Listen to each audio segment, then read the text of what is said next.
They believed the Pacific belonged to them. They launched with pride, with power, and with silence in their hearts. But on that fateful day in 1942, the sea turned red, the sky opened, and an empire began to fall.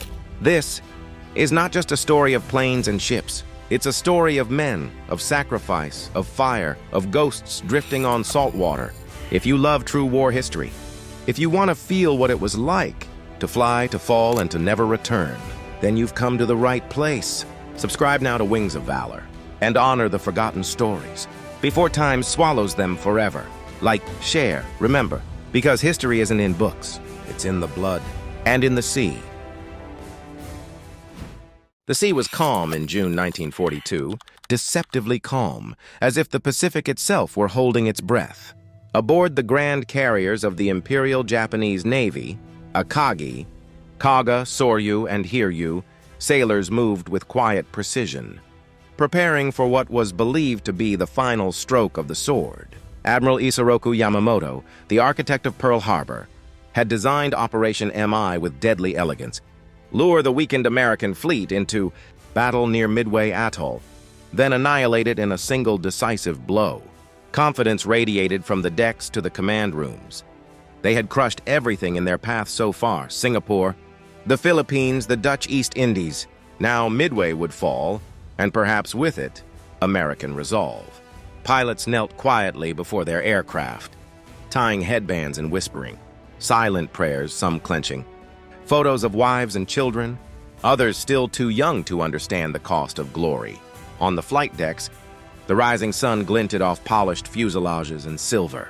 Propellers as crews fueled planes and loaded. Torpedoes under the watch of seagulls circling above. Deep in the carrier hangars, dozens more aircraft waited like caged hawks, engines ready, wings folded in silence. Yet above all the noise and discipline, there was a growing tension, an unspoken question behind every salute. Where is the enemy? What no one yet knew was that American intelligence had already broken their code. Their trap was no longer secret. The hunter would soon become the hunted. But as the first wave launched into the sky that morning, the Japanese did not fly in fear. They flew in formation, fast, proud, and certain. Beneath them, the blue Pacific stretched wide like a mirror, offering no warning of the fire and ruin that would soon rise to meet them. As the first wave of Japanese aircraft thundered over Midway Atoll, the sky erupted with smoke and fire. Anti-aircraft shells burst around them in erratic flowers of black and flame. But the pilots pressed on, disciplined, focused, many hardened by years of war. The bombs fell in deadly succession, hammering the island's runways, fuel stores, and outposts. Below, Midway shook. From the bridge of the Akagi, Vice Admiral Chuichi Nagumo watched through binoculars, satisfied yet cautious. The island still stood. A second strike might be necessary. But then came the message, cold and unexpected. Enemy ships sighted northeast, possibly carriers. The words were a thunderclap. The Americans were not lured into the trap. They had arrived already in striking distance. Nagumo hesitated, caught in a cruel moment of indecision. His planes, now returning from the Midway assault, needed to be recovered. Yet others were still being rearmed below deck, torpedoes, swapped out for land bombs. The hangars below were chaos, crews scrambling to change ordnance, sweat soaking their uniforms. As steel claws lifted and lowered deadly payloads, fuel lines twisted across the deck like veins. Time was running out. Over the horizon, the silhouettes of American aircraft began to take shape. At first they came low, torpedo bombers, brave but slow, flying straight into a storm of Japanese, anti-aircraft fire and Zeros. Many were torn apart in the sky, splashing into the sea like shattered birds. But these were not the real threat. Above the clouds, high and quiet, American dive bombers circled unseen. And then at 10:22 a.m., the sky opened. The scream of dauntless bombers, diving almost vertically upon the fleet, shattered the air. Within seconds, chaos reigned. Explosions tore through the flight decks. Akagi, Kaga, and Soryu were struck with brutal precision, each blow igniting fuel-soaked hangars filled with armed planes. The carriers, proud steel giants of the Emperor's fleet, became furnaces. Pilots who moments ago prepared to launch now ran through smoke and flame, many never escaping. The sea, once calm and clear, turned black with oil and red with blood. Smoke climbed to heaven. Orders were shouted but never heard. Men leapt into the burning ocean, uniforms on fire, eyes wide with disbelief. It was no longer a battle. It was an unraveling. The trap had been reversed. And as the sun climbed higher, the Empire's dream of naval supremacy began to sink, piece by piece, into the fire-lit Pacific. Amid the towering plumes of smoke and the floating wreckage of once mighty carriers, one ship remained untouched. The Hiryu, Flying Dragon, now the last sword in Japan's trembling hand.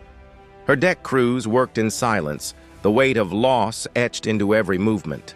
There was no cheering, no words, only the sound of engines roaring to life as the final planes were readied. Rear Admiral Taman Yamaguchi, a stern but respected leader, stood firmly on the bridge, his eyes fixed on the distant horizon, where the enemy carriers still moved beyond the haze. He knew the odds. He knew the fate of Akagi, Kaga, and Soryu. But surrender was not in his vocabulary. From Hiryu's flight deck rose the last wave of vengeance. Squadrons of Nakajima B-5N Kate, torpedo bombers and Aichi D-3A, Val dive bombers, escorted by the remaining Zero fighters. They flew low and fast, engines growling, pilots silent behind their goggles. Across the ocean, their comrades burned and sank. But forward they flew, as if propelled not just by duty but by grief itself. The first counterstrike came crashing down upon the USS Yorktown. Bombs struck with precision. Her decks buckled. Smoke billowed into the sky. And for a brief, flickering moment, hope returned to the Japanese fleet. Perhaps, some whispered, the gods still favor us. But that hope was short-lived. American damage crews aboard Yorktown fought like madmen, and within hours she was afloat again. The Americans were relentless, and they were coming back. Even as Hiryu's planes prepared a second attack, shadows were already forming overhead. American dive bombers found her. There was no warning, no delay, just the sudden scream of metal falling from heaven. The first bomb struck near the bow, tearing through the deck and igniting a chain of explosions. The second landed near the engine room. Fire engulfed the ship. On the bridge, Admiral Yamaguchi refused to leave. "I will share the fate of my men," he declared, standing firm as the smoke closed around him. That night, as the flames rose higher and the order to abandon ship was given, Hiryu burned like a floating shrine to defiance. Her crew lowered into the sea, many weeping, many wounded, looking back as their ship slowly vanished into the dark. The last of Japan's carriers at Midway had fallen, but it did not fall in silence. It fell with teeth bared, with engines roaring, with the honor of warriors who knew they were defeated, but refused to die quietly. The battle was over, but the silence that followed was more terrible than the fire. By the end of that day, June 4th, 1942, the proud striking arm of the Imperial Japanese Navy had been reduced to floating wreckage and oil-slicked corpses. All four carriers, Akagi, Kaga, Soryu, and Hiryu, had been lost. Thousands of sailors, pilots, and flight crew were dead. Many vaporized in the hangars where they had stood only minutes before. And yet, for the scattered survivors who had managed to abandon ship, the fight was not over. The sea, once their domain, was now their captor. Lifeboats bobbed among the burning debris. Men clung to broken planks, to aircraft doors, to one another. The water, once a symbol of their naval dominance, had turned against them, carrying them aimlessly beneath skies that now belonged to the enemy. Among the floating remnants, Petty Officer Masaru Tanaka, his face burnt and bleeding, drifted silently on a piece of scorched metal. Around him, others moaned softly or stared blankly into the void. No rescue came. The destroyers were overwhelmed, busy picking up what little command staff remained. Many men died in the water of wounds, of thirst, or of grief too heavy to carry. The sky grew red as the sun began to set, casting a ghostly glow on the ocean's surface. Fires still burned in the distance, the smoldering remains of once mighty carriers reflected in the waves. And yet, amid the wreckage, a strange stillness settled. Tanaka turned to the sailor beside him, barely conscious, and whispered, "Was it worth it?" No reply came. The planes were gone. The flags had sunk. The rising sun had dipped below the horizon. All that remained were the floating remnants of dreams, dreams of glory, of empire, of invincibility. But now the men drifted not as warriors, but as witnesses to a moment, when history changed its course and wrote their sacrifice in salt water and silence. In Tokyo, there were no sirens, no headlines, no mourning bells. News of the Midway disaster did not echo through the streets of Japan. The emperor's subjects were told only that a naval engagement had occurred and that the enemy had been repelled. But behind the closed doors of the Imperial Navy's high command, the truth struck like lightning through ancient stone. 4 carriers lost, over 3,000 sailors and airmen dead, dozens of elite pilots, men who had trained for years and led every major victory of the Pacific War, gone in a single day.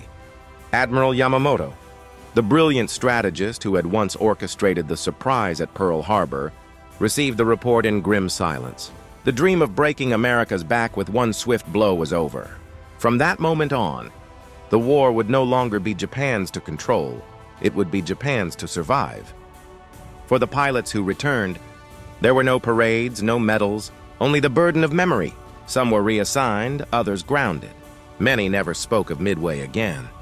In temples across the homeland, incense was burned for those who would never return, not just for their bodies, but for the pride that had perished with them. In quiet coastal villages, mothers hung faded photographs of sons who would never come home. In a naval academy, a chalkboard still bore names of those deployed. None were erased. As months passed, the Imperial Navy tried to rebuild, to pretend the blow had not been mortal. But the soul of Japan's air superiority had died in those waters, smothered beneath flames and waves, and still the silence lingered.